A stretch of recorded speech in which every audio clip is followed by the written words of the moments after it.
News 360 TV में मैं हूं आपके साथ Ananya Thakur.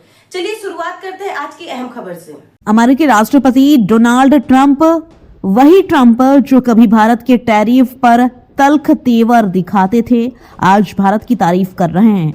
Social media platform x पर 2 फरवरी 2025 को ट्रंप ने न सिर्फ भारत के साथ ट्रेड डील का ऐलान किया, बल्कि प्रधानमंत्री नरेंद्र मोदी की खुलकर सराहना भी की। लेकिन सवाल यही है, क्या यह बदला हुआ रुख सिर्फ दोस्ती है या फिर यूरोपियन यूनियन के साथ हुआ एफटीए अमेरिका पर भारी पड़ गया? एक्सपर्ट्स मानते हैं कि यूरोपीय संघ के साथ हालिया फ्री ट्रेड एग्रीमेंट ने अमेरिका पर भारत के साथ समझौता करने का दबाव बनाया। एशिया सोसाइटी पॉलिसी इंस्टीट्यूट में दक्षिण एशिया इनिशिएटिव्स की डायरेक्टर फरवा आमिर कहती हैं कि भारत अमेरिका ट्रेड डील पर बातचीत पहले से चल रही थी, लेकिन ईयू एफटीए के बाद अमेरिका ने प्रक्रिया तेज कर दी।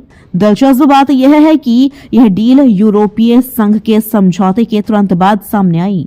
प्रधानमंत्री नरेंद्र मोदी और राष्ट्रपति डोनाल्ड ट्रंप के बीच फोन पर बातचीत के बाद यह बड़ी घोषणा हुई। अमेरिका ने भारतीय निर्यात पर टैरिफ 25% से घटाकर 18% करने का फैसला लिया। रूस से तेल खरीद को लेकर भारत पर लगाया गया 25% अतिरिक्त दंडात्मक शुल्क भी हटाया गया।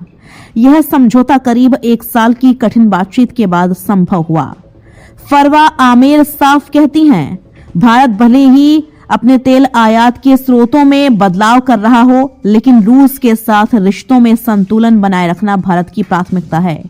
ट्रेड एक्सपर्ट वेंडी कटलर के मुताबिक इस डील से भारत को आसियान देशों पर बढ़त मिलेगी, जहां भारतीय उत्पादों पर 18% टैरिफ, वहीं एशियन देशों पर 19 से 20% शुल्क रहेगा।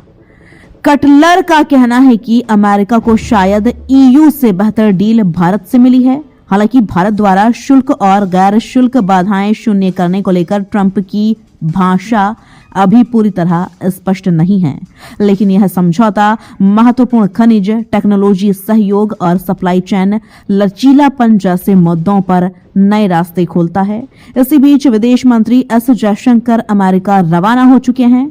अब सबसे अहम बात, भारतीय कृषि सेक्टर पर कोई समझौता नहीं, डेयरी सेक्टर पूरी तरह बाहर। उच्च स्तरीय सूत्रों ने साफ किया है कि किसानों के हितों से कोई समझौता नहीं होगा। कृषि और डेयरी में विदेशी उत्पादों को कोई छूट नहीं दी जाएगी और भारत की नीति में कोई बदलाव नहीं हुआ है। तो सवाल अब भी कायम है, क्या यूरोपियन यूनियन की डील ने ट्रंप को भारत की ओर झुकाया, या तो ये भारत की बढ़ती वैश्विक ताकत का संकेत है? एक बात साफ है, भारत ने ट्रेड डील की, लेकिन शर्तों पर। किसान भी सुरक्षित, रणनीति भी मजबूत। अभी के लिए इजाजत दीजिए, लेकिन जल्द मिलेंगे आपसे एक ऐसी बड़ी खबर के साथ। तब तक के लिए देखते रहिए भारत न्यूज 360 टीवी, सच का सफर हर दिल तक।